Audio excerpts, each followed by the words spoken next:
Welcome back, my friends. Today we're going to be talking about a lot of different things, but primarily we're going to be talking about why you shouldn't hate the narcissist. We're going to be talking about the control and the power of the narcissist and how they use tactics to get that control and power.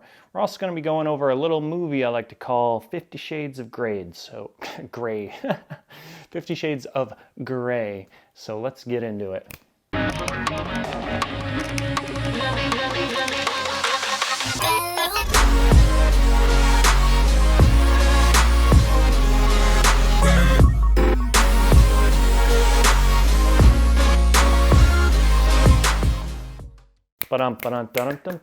Welcome back, my friends. JT here, and I hope you're all having a fantastic week. We're getting ready to go into the weekend. Hope you got some workouts in this week. You're eating healthy, staying safe, and most importantly, on your healing journey and becoming authentically yourself. I'm so appreciative of all your comments. I'm still working through the last video's comments, and this week was a funny one for me because I got probably about 25, 30 negative comments, but we're going to talk about a few of them here in the video today, and just some things that went through my mind when I read them, and how you can incorporate your own healing journey into becoming indifferent and not sinking down to the level of people that want to just cause pain and suffering in others' lives. So let's talk about the video. Here we go. So why you shouldn't hate the narcissist. Well, if we know that narcissists are energetic vampires and they rely on the supply, the energy of other human beings, specifically empathic type of people, we know that it's not just good energy that the narcissist thrives off of. They also thrive off of hate. It doesn't matter what type of energy it is, a narcissist still gains supply. When you hate the narcissist, or when you give hateful energy, or when you get pulled into drama with them, again, all they're looking for is power and control.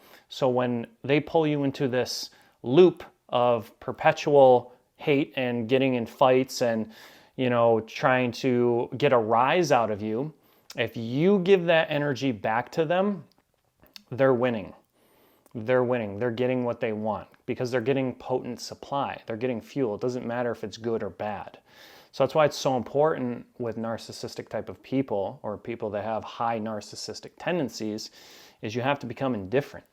You have to not care. You have to let go. It's easier said than done. I know this because I remember back in early on in the healing journey, I was just like, when a narcissist or someone with narcissistic tendencies does a ton of shit to you, we as human beings are gonna want to lash out and, not want to be empathetic towards that person. We want to be very angerful because they did so much terrible things to us. But again, the narcissist relies on our emotional reactions. That's what gives them fuel. So when you become indifferent, or you become a gray rock, or gray rocking is the term, it's like you're a rock and you're just, if they're giving you a bunch and like trying to get an emotional reaction out of you, you're just, okay, yep, just no emotion. They hate that. They hate that more than anything because that's how they gain their power. That's how they gain their power. You're giving them fuel to their ego. And so I was watching 50 Shades of Grey the other day. Absolutely horrible movie. Just so terrible. But there was a couple scenes in it, and I was looking at Christian Grey, who's the main character. If you haven't seen the movie, it's pretty much a romance book turned into a movie, and it's a series of 3 movies. And essentially it's about this uber billionaire wealthy guy that takes dominance and control and power over women. And there's a scene where he says, they're having like a dialogue in the office, and she was like, yeah, you seem like a control freak. And he says, I usually get what I want. And then she's like, well, it seems pretty boring. And it was funny because you can see the narcissistic smirk as soon as she says that. And I was thinking about the power and control and how you have to become indifferent. And with me getting a bunch of negative comments this week, probably got like 25 or 30. There's some people that were really trying to get a rise out of me, and I don't respond at all. I have not responded to a single negative comment. 97% of the time it's positive. But then there's the cross-watchers, the people that are narcissists, sociopaths, psychopaths, or people that have high narcissistic tendencies that want to lash out. And I always think, because I've never in my entire life written a negative comment on any social media platform ever for anyone. And I always think, like, what is the reasoning? Like, why do people feel the need that they have to like push out that hate? And like one of these comments I read, and it was pretty much this person saying that if you're calling yourself an empath, you're actually the narcissist. And then they went on to fight a couple other people in the comments and like lash out even more. And I just automatically block and delete. And when I read these and I think about like the reasoning, I know that it's to gain power and control, because they want to try and twist my own beliefs in my own head. Like, oh, maybe I am wrong. Maybe, again, what is the narcissist trying to do? Mind control. They want us to be slaves. They want us to be in bondage to them. So when I get these negative comments, I'm like, like I can see where they're going with it, and I'm automatically like, nope, you're never going to control me, because again, they want to take you away from becoming your authentic self. If a narcissist is putting you in a position where they're lashing out and trying to get you to lash back, it's simply, again, to take away your own free will. It's simply to put you in bondage, because then they gain the power. That's why I always say with people, work on codependency, work on not becoming a people pleaser, work on setting strong boundaries, learning to say no. For example, let's say I've cut off so many friends in the past few years, people that financially took from me and just kept taking and taking because I would just keep giving, never learned to say no. And what I realized with that, and with what I see with comments and people that are empathetic people that don't know how to say no, is what ends up happening is, like, let's say you're a friend that has narcissistic tendencies, or is a narcissist, or is a sociopath, or has any of the characteristics, is trying to get you to go out. And you're like, no, I got to go to the gym. I'm on my healthy regime. And they're like, oh, come on, no, it's gonna be fun. This person, Sarah and Dave and Chelsea's gonna be there, and they really want to hear about what's going on in your life, and blah blah blah. And you're like, no, I can't. I'm going to the gym. That's what I'm doing. I got to get my shake after, whatever. And they continue to push, and they continue to push and pressure you. And then eventually you give in, and you're like, all right, yeah, I'll come out for a drink, or yeah, I'll do it. Yeah, you're right. And what they're doing is taking away your free will, and you're giving them all the power, because in their mind, you just fueled their ego. They won. You were saying no, you were staying strong in your own boundaries, like, no, I don't want to, but then they got you to flip. They put the pressure on, and then you flipped. That's a form of slavery. That's what people do. That's why you have to become so content in your healing journey and becoming authentically yourself that you can say no and you can stick to those boundaries. And by doing that over and over and over again, you're going to cultivate your strong boundaries. So as time goes on and you get put in situations where you know who you are, you're not going to allow someone to put the pressure on you and change your own mind. Again, because everything with the narcissist is mind control. They want us to be inferior to them at all times. They need to be the most powerful person.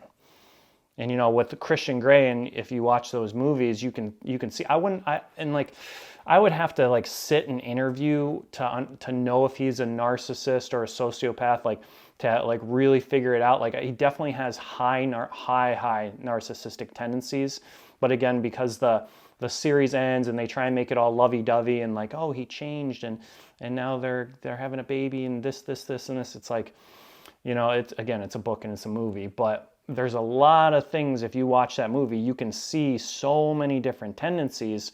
And once you really can catch a narcissist and you catch those red flags when you're on the healing journey and you've gone through the narcissistic abuse and you're watching the YouTube videos, you're reading forums, you're understanding what other people have gone through, you know what the red flags are, you know how to look past the illusions and the false facade that they're trying to put on, the mask, you can see through the mask, then it becomes much easier to learn to say no because you know that everything is a manipulation. And that's what I see in that movie with Christian Grey. I see all these little manipulations, how he twists things to get what he wants. And there's some that are so subtle, and like I would rewind it and watch, and I'd be like, oh, yep, that's what he's doing. And even like me knowing, like watching thousands of videos and doing tons of research, still, even when I first watch it, it like almost goes over my head. Like I almost don't catch it because it's so subtle. That's why you have to be so careful when you're vetting people and getting into new relationships, getting into friendships, at a new job with coworkers. Like they're so good at what they do that it can be very difficult, especially if they're covert. If they're covert, it's gonna, it's gonna take time for you to look through and see who they are at a true core level. And so I just want to give you guys motivation, inspiration that, on your healing journey, it's going to take time to get really set and strong boundaries. And I see this in comments and with a bunch of clients that do good for a while, but then they let one of their boundaries slip. They're like, oh, maybe, okay, the narcissist has been doing good for a while. So, we can pull back on this boundary. What ends up happening? Again, the narcissist wants to take and take and take. You slip on that one boundary, then everything else is going to fall apart. And I see this with a lot of clients that have kids with the narcissist and they've left. It's very difficult for them to set strong boundaries because, unfortunately, you're stuck in the narcissist life forever. But that doesn't mean that you have to abide by their every whim. You can still set strong boundaries, but the problem is then they use the children as fuel and as leverage. So it can be very difficult. You can, push your boundaries aside because you're putting the child first. And so that's a very difficult thing. But on the healing journey and when you're becoming authentically yourself, it's important to stay in your own energy and to cultivate that dependency on yourself and to give yourself all that self-love and put yourself first and be selfish. And I got a comment about this too. And it's okay to be selfish. And that could seem arrogant or narcissistic for me to say that, but after you've gone through a narcissistic relationship, you are putting the other person first for so long. You are putting their needs, their wants, them above you for so long. Now, on your healing journey, it's time for you to put yourself first. It's time for you to be selfish. And that doesn't mean you're not kind, caring, compassionate, empathetic. If you're being selfish, that doesn't just negate the characteristics of who you are. You can still be kind, caring, and compassionate towards others, but you put yourself first. You set boundaries. You be kind, caring, compassionate, but if someone says, hey, yeah, let's go do this, and that's a boundary of yours and you don't want to go do that thing, then say, no, I'm not going to do that. Be selfish. Put yourself first. You're so used to putting others first that you need to flip the pattern in your brain. Your brain is wired to put others first.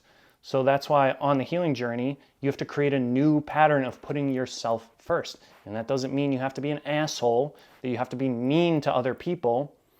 You're just giving yourself the self-love that you never got your entire life. And it's not a pattern yet. And once it becomes a pattern, then it will become ingrained in who you are.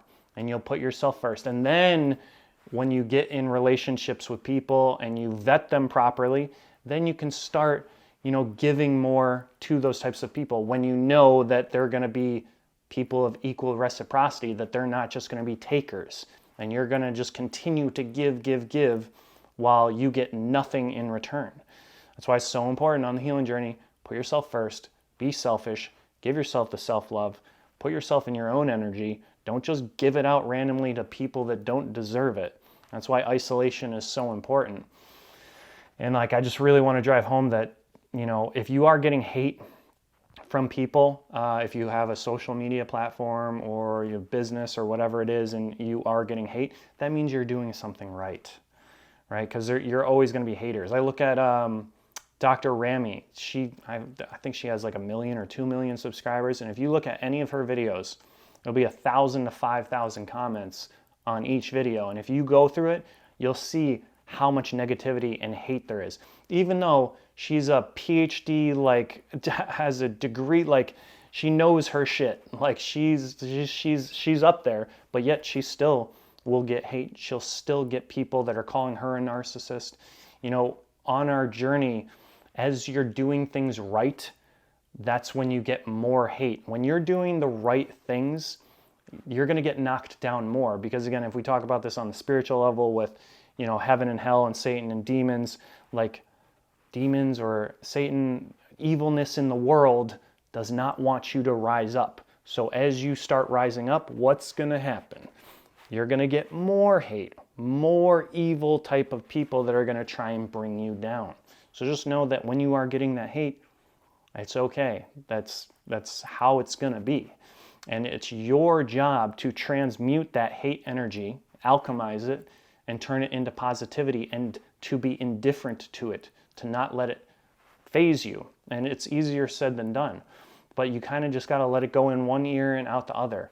Again, it's just like thoughts, how I teach with meditation. You know, when a thought comes in, you see the thought, you don't grab onto that thought and sit with it and let it ruminate, and then a bunch more negative thoughts come in, because that's what a narcissist wants. You know, when they come into your life and they try and warp your reality, you know, then you get stuck in that thought, and it perpetuates into all types of other negativity, and that pulls out all kinds of negativity in your life, negativity into your life. So that's why it's so important to transmute, to learn to transmute energy. You know, the Dolores Cannon, she says that everything in the universe is energy, and when you can become a master manipulator of energy in a good way, not like a narcissist, don't manipulate people for your own gain, but when you can become a master manipulator of energy, you can take negative energy and turn it into positivity. Again, you have to be indifferent though. You have to not let it affect you. And when you're with the narcissist, you know, it becomes a pattern of them giving you hate, spewing negativity, trying to manipulate your mind, and then you give emotional reactions. And you're used to that pattern. That's why, again, it's so important to go on the isolation journey so you can break those old patterns you had with the narcissist. When you break those old patterns, you're going to become authentically yourself, because you're not going to be allowing other people's energy to be attached to you.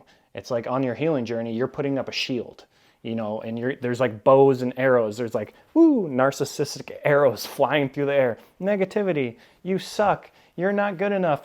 And you got that shield, and they're just like, boop, and they bounce off, right? They bounce off. That's how you have to be. You have to have your shield up at all times, and you don't let it affect you. So I know that, you know, it is easier said than done, and this healing journey is very difficult, but as a chosen one, as a person of God, if you're on your spiritual path, then you're going to get growth. You will get growth. You just have to look at it as small wins every single day.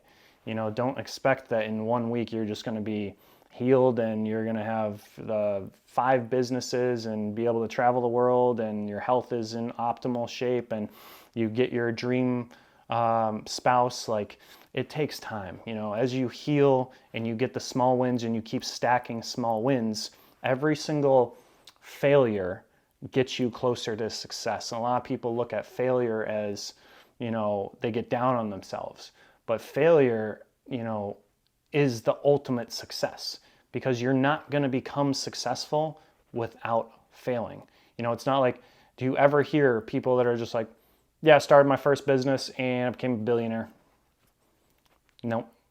There's like 1,000 failures along the way to everything. And if we look at the narcissistic relationships, what is that? A failure. Maybe you are in multiple narcissistic relationships. That's been a pattern of yours. You keep attracting narcissists. Failure, failure, failure, failure. Well, from those failures, what do you take from it?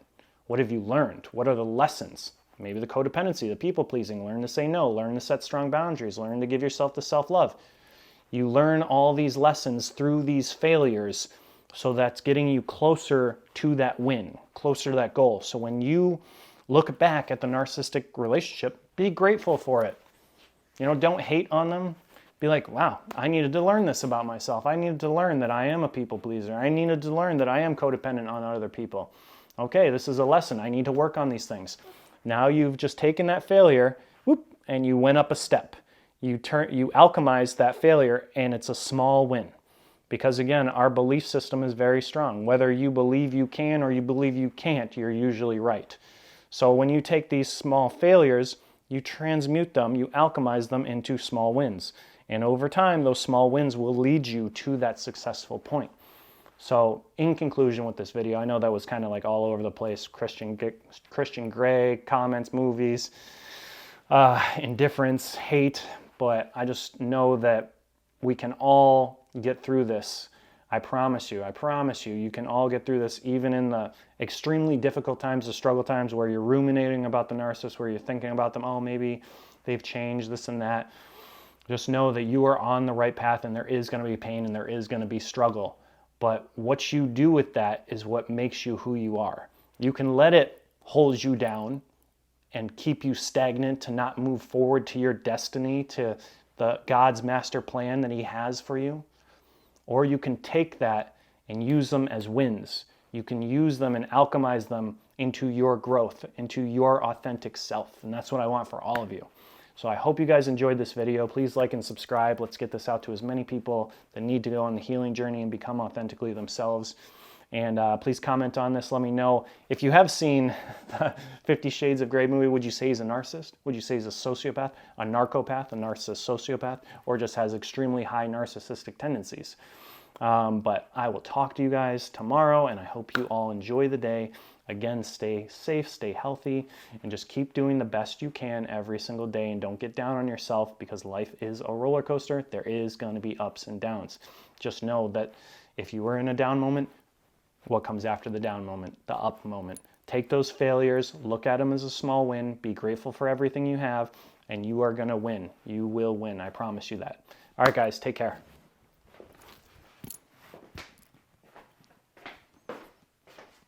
I can see